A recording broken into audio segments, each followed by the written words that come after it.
السلام علیکم۔ آج ہم کر رہے ہیں حضرت حذیفہ بن الیمان۔ حضرت حذیفہ بن الیمان رضی اللہ عنہ کا ایک لقب تھا صاحب السر۔ سر کہتے ہیں عربی میں اسرار، آپ نے سنا ہوگا۔ اسرار کا ورڈ ہوتا ہے، جمع ہوتی ہے رازداری کی یا راز کی، ٹھیک ہے، راز کو سر کہتے ہیں۔ تو ان کو رازدار رسول بھی کہا جاتا ہے، اور اس کی ریزن یہ ہے کہ اللہ کے رسول صلی اللہ علیہ وسلم نے انہیں وہ باتیں بتائی ہوئی تھیں جو دوسرے لوگوں کو، عام صحابہ کو نہیں بتائی تھیں۔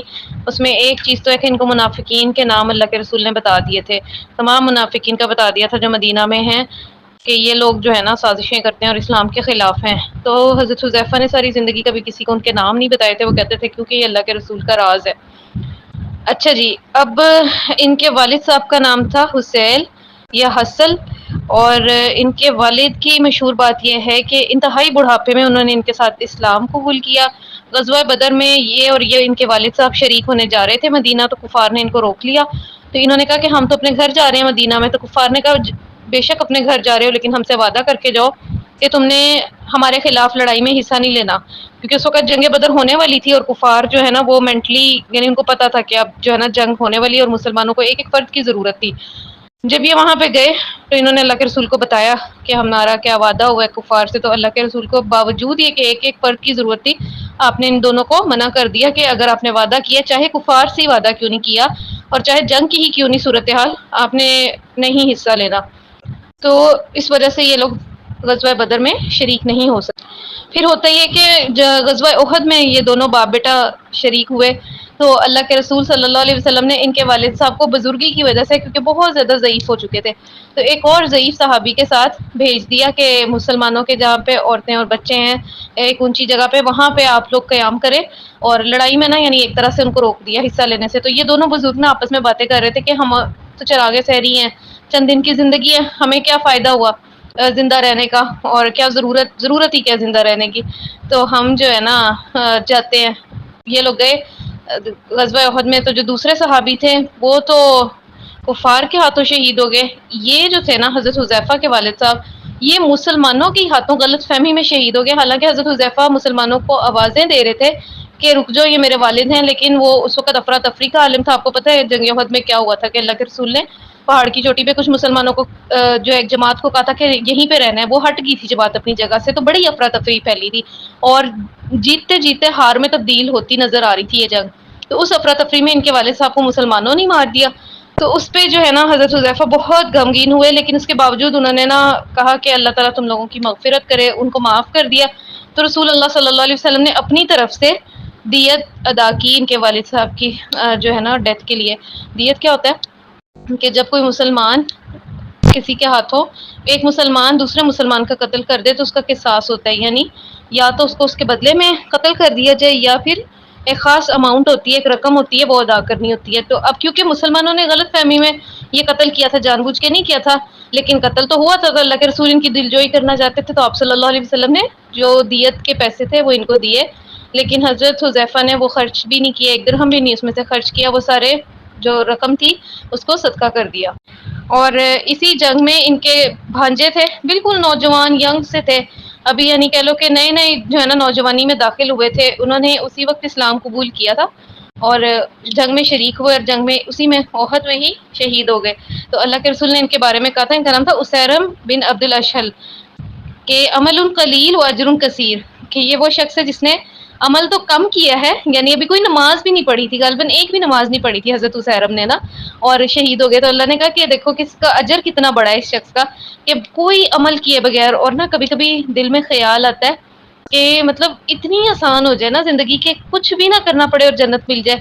تو یہ حضرت اسیرم کے ساتھ ہوا تھا کہ انہوں نے دین پہ ابھی بہت زیادہ عمل بھی نہیں کیا تھا، نہ نمازیں پڑھی تھیں، نہ شاید ایک بھی نماز نہیں پڑھی، روزہ بھی نہیں رکھا، کوئی اذکار کچھ نہیں کیا، اور سیدھے جنگ میں شہید ہوتی جنت میں۔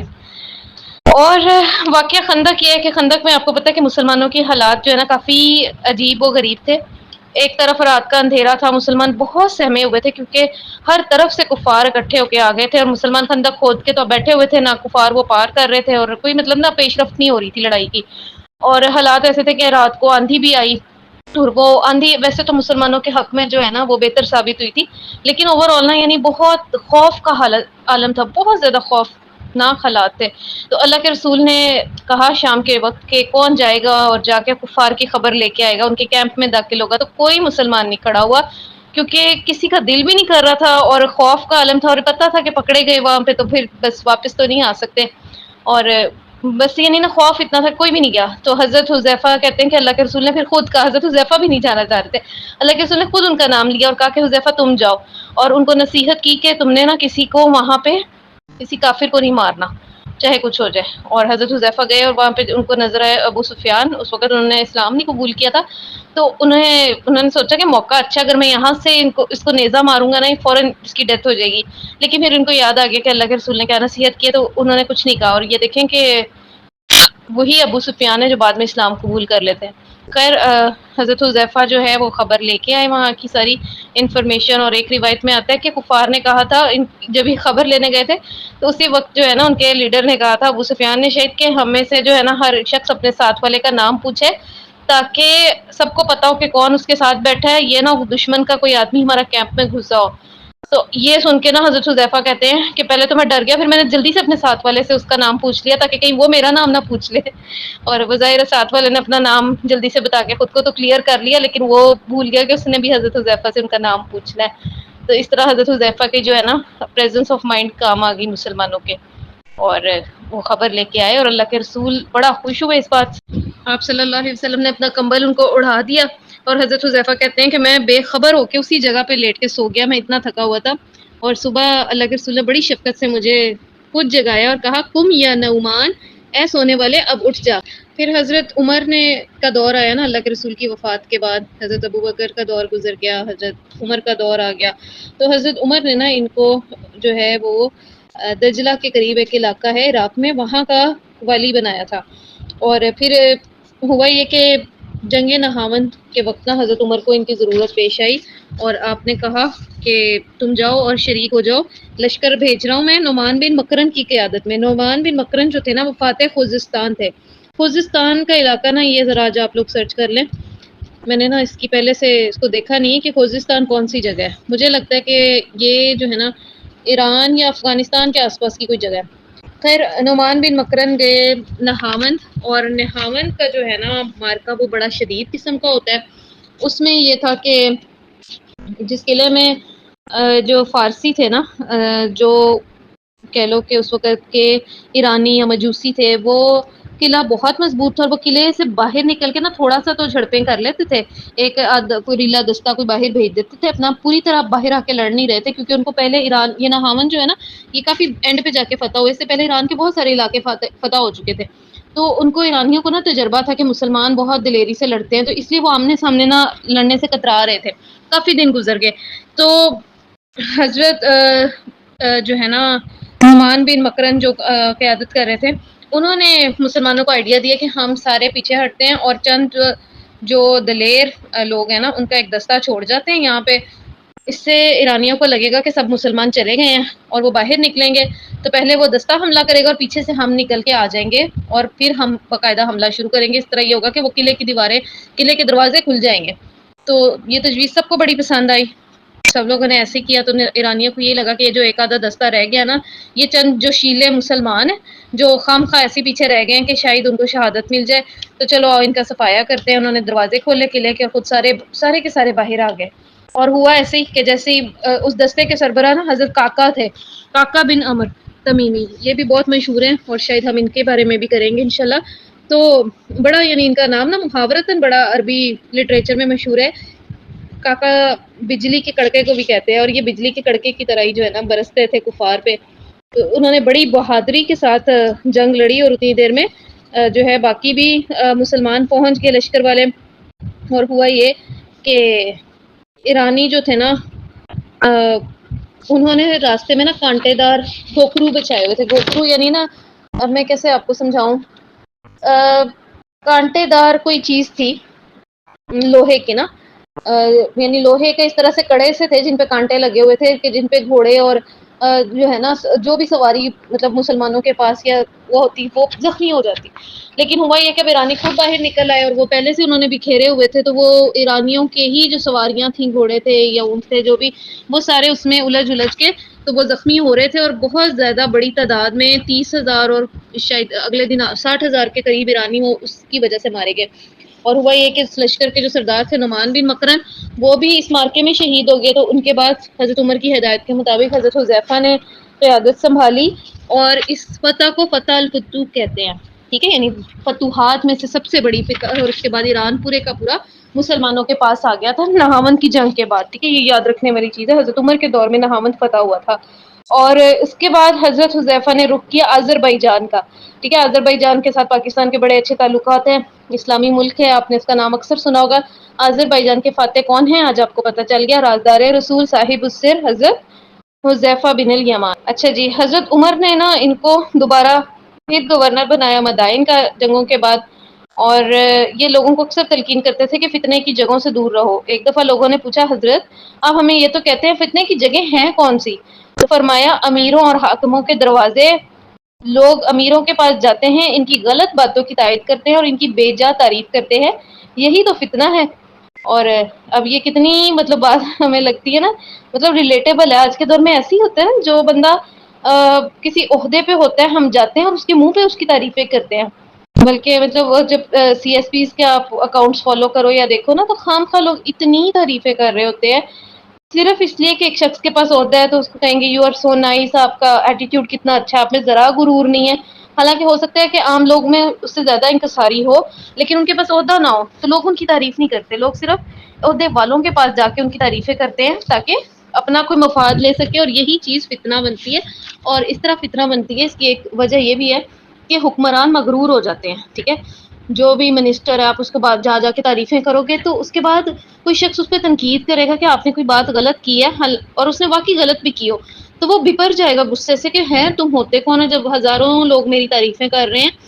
تو یہ پاپولسٹ آئیڈیالوجی ہے نا، آج کل بہت زیادہ ان ہے. تو جو بندہ مشہور ہو جاتا ہے ہر کوئی اس کی تعریفیں کرتا ہے، کوئی سوشل میڈیا انفلوئنسر ہے ہر کوئی اس کی تعریفیں کر رہا ہے. تو جب کوئی اس کو صحیح بات بھی کہتا ہے نا تو اس کو پھر پسند نہیں آتی کہ شاید یہ مجھ سے جیلس ہے.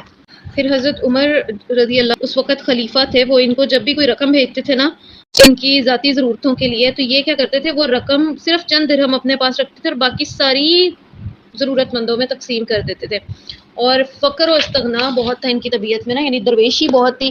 ایک دفعہ پینے کے لیے پانی مانگا تو ایک رئیس نے چاندی کے برتن میں پانی لا دیا تو انہوں نے جھنجھلا کر پیالہ اسی کے مار دیا اٹھا کے اور کہا کہ کیا میں نے تم لوگوں کو بار بار تنبیہ نہیں کی کہ رسول اللہ صلی اللہ علیہ وسلم نے سونے چاندی کے برتنوں میں کھانا پینا منع فرمایا.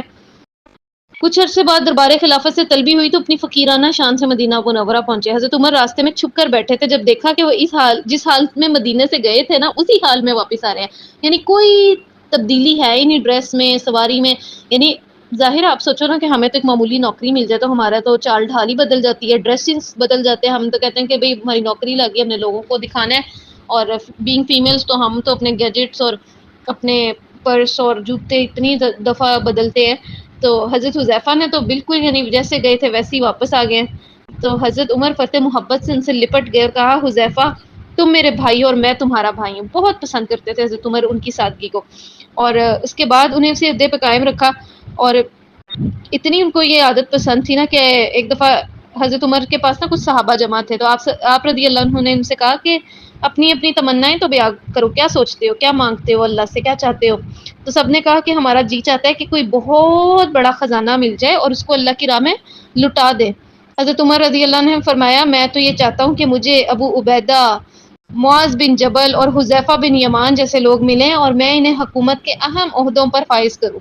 میں چاہتا ہوں کہ میں جنگوں میں شریک ہوں اور اس طرح وہ جہاد میں شامل ہو کے خراسان کی تسخیر کے لیے گئے. وہ فتح ہونے کے بعد وہ رے اور آرمینیا کے مارکوں میں داد شجادی آرمینیا بھلا کہاں پہ ہے؟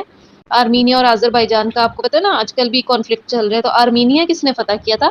حضرت حذیفہ نے. اور وہ جو ہم جمع و تدوین قرآن میں پڑھتے ہیں وہ آرمینیا ہی وہ جگہ تھی جہاں سے حضرت حذیفہ نے سنا کہ قرآن کی قرأت پر لوگوں میں اختلاف پیدا ہو رہا ہے. تو آپ گھوڑا دوڑاتے ہوئے دن رات کا جو ہے نا سفر اس طرح آپ نے کوئکلی طے کیا اور حضرت عثمان کے پاس ہانپتے کانپتے پہنچے اور کہا کہ امیر المومنین لوگوں اس امت کو بچا لیں اس سے پہلے کہ یہ بھی ایسے بکھر جائے جیسے یہود و نصارہ بکھرے تھے۔ حضرت عثمان نے ان سے پوچھا کہ کیا ہوا، تو حضرت حذیفہ نے سارا معاملہ بیان کیا تھا، اور فوری طور پہ حضرت عثمان نے ڈیسائیڈ کیا کہ سارے قرآن کو ایک لہجے یعنی قریش کے لہجے پہ جمع کیا جائے، ورنہ آپ کو پتہ ہے قرآن میں 7 لہجے ہیں، اور وہ لہجے جو ہیں یعنی الاؤڈ ہیں، لیکن اس کی وجہ سے فتنہ پیدا ہو رہا تھا، کیونکہ 2 مختلف لہجوں والے جب قرآن کی تلاوت کرتے تھے تو وہ لڑ پڑتے تھے کہ تم تو غلط پڑھ رہے ہو۔ تو پھر حضرت عثمان نے قریش کے لہجے پہ قرآن چھپوا کے اور اس کے سارے نسخے مطلب ایک ایک نسخہ ہر فتح کیے ہوئے علاقے میں رکھوا دیا تھا کہ وہاں سے کاپی کر کے پڑھا جائے گا۔ تو یہ احسان بھی حضرت حذیفہ کے سر ہے۔ حضرت حذیفہ کی نا وفات حضرت عثمان کی شہادت سے کہ 40 دن بعد ہی ہو گئی تھی، یعنی بہت جلدی ان کی ڈیتھ ہو گئی تھی، اور وہ وفات سے پہلے انہوں نے حضرت علی کی بیعت کر لی تھی اور اپنے بیٹوں کو وصیت بھی کی تھی کہ حضرت علی کا ساتھ دینا ہے۔ تو ان کے بیٹے جو ہیں وہ 2 بیٹے جنگ صفین میں حضرت علی کی طرف سے لڑتے ہوئے شہید ہوئے تھے۔ اور مزید ان کے اقوال آ جاتے ہیں، احادیث یہ بیان کرتے تھے جب بھی اپنی جو ہے نا حکومتی مصروفیات سے فارغ ہوتے تھے تو حلقہ درس تھا ان کا، حدیث سے لوگوں کو اکٹھا کر کے درس میں تو حدیث بیان کرتے ہوتے تھے، اور ان سے بہت زیادہ حدیث مروی ہیں، خاص طور پہ جو قیامت کے متعلق ہیں، جو قیامت کے فتنے ہیں ان کے متعلق حدیث ہیں، وہ زیادہ تر حضرت حذیفہ سے ہی روایت کرتا ہے۔ ایک حدیث ہے کہ صحیح بخاری اور صحیح مسلم میں ہے کہ میں بریکٹ میں حذیفہ میں نے رسول اللہ صلی اللہ علیہ وسلم سے سنا، آپ صلی اللہ علیہ وسلم فرماتے تھے چغل خور آدمی جنت میں داخل نہ ہو سکے گا۔ اور ایک اور حدیث ترمذی میں رسول اللہ صلی اللہ علیہ وسلم نے فرمایا تم دوسروں کی دیکھا دیکھی کام کرنے والے نہ بنو کہ کہنے لگو کہ اور لوگ احسان کریں گے تو ہم بھی احسان کریں گے، اگر دوسرے لوگ ظلم کا رویہ اختیار کریں گے تو ہم بھی ویسا ہی کریں گے، بلکہ اپنے دلوں کو اس بات پر پکا کرو کہ اگر اور لوگ احسان کریں تب بھی تم احسان کرو، اور اگر لوگ برا سلوک کریں تب بھی تم ظلم اور برائی کا راستہ اختیار نہ کرو بلکہ بریکٹ میں احسان ہی کرو۔ رسول اللہ صلی اللہ علیہ وسلم کو جب کوئی رنج اور غم ہوتا یا کوئی مصیبت پیش آتی تو آپ صلی اللہ علیہ وسلم نماز پڑھتے تھے، ٹھیک ہے، یعنی حضرت حذیفہ کی اپنی آبزرویشن ہے۔ حدیث صحیح بخاری اور مسلم صحیح ہیں، ان دونوں میں ہے رسول اللہ صلی اللہ علیہ وسلم جب رات کو تہجد کی نماز کے لیے اٹھتے تو بالالتزام مسواک کرتے تھے۔ اور 5ویں حدیث ہے رسول اللہ صلی اللہ علیہ وسلم نے فرمایا ہم کو دوسری امتوں کے لوگوں پر 3 چیزوں میں فضیلت دی گئی، ایک تو یہ کہ ہماری صفیں ملائکہ کی طرح بنائی گئی جو جماعت میں صفیں ہوتی ہیں نا، دوسری یہ کہ ساری زمین ہمارے لیے مسجد بنا دی گئی، تیسری یہ کہ ہم کو پانی نہ ملے تو ساری زمین کی مٹی ہمیں پاک کرنے والی بنا دی گئی، یہ صحیح مسلم میں ہے۔ اور پھر یہ جو ہے نا ایک اور حدیث سے روایت ہے، ترمذی میں بھی احمد میں بھی ہے کہ نبی صلی اللہ علیہ وسلم جب سونے لگتے تھے تو اپنا ایک ہاتھ سر کے نیچے رکھ لیتے تھے اور کہتے تھے اللہم قنی عذابک یوم تجمع عبادک وتبعث عبادک، یعنی اے اللہ تو مجھے اس روز اپنے عذاب سے بچا جبکہ تو اپنے بندوں کو جمع کرے، اور اس دن کہ تو اپنے بندوں کو قبروں سے۔ اور خود حضرت حذیفہ کا طریقہ یہ تھا کہ یہ نا فضول باتوں کو بڑا مائنڈ کرتے تھے۔ ایک دفعہ کچھ لوگوں کو دیکھا وہ جو ادھر ادھر کی نہیں باتیں کر رہے ہوتے بیٹھ کے محفلیں سے جا کے، جس کو ہم کہتے ہیں کہ جی سوشلائز ہو رہے ہیں، ہم تو باتیں کر رہے ہیں ایسی نارمل سی اور ہلا گلا کر رہے ہیں، تو آپ نے اس چیز کو ناپسند فرمایا اور کہا ایسی باتوں سے بچو کیونکہ حضور صلی اللہ علیہ وسلم کی زمانے میں ایسی گفتگو نفاق میں شمار ہوتی تھی، ٹھیک ہے، یعنی ہم تو کیئر نہیں کرتے نا بولتے ہوئے باتیں کرتے ہوئے، تو بعض اوقات کچھ باتیں ایسی ہوتی ہیں کہ ہم بیٹھے رینڈملی گپے ہانک رہے ہوتے ہیں اور ہمیں نہیں پتا کہ اللہ کے رسول اور اس کے صحابہ اس کو کیا سمجھتے ہیں اگر ان کے دور میں ہم ہوتے ہیں۔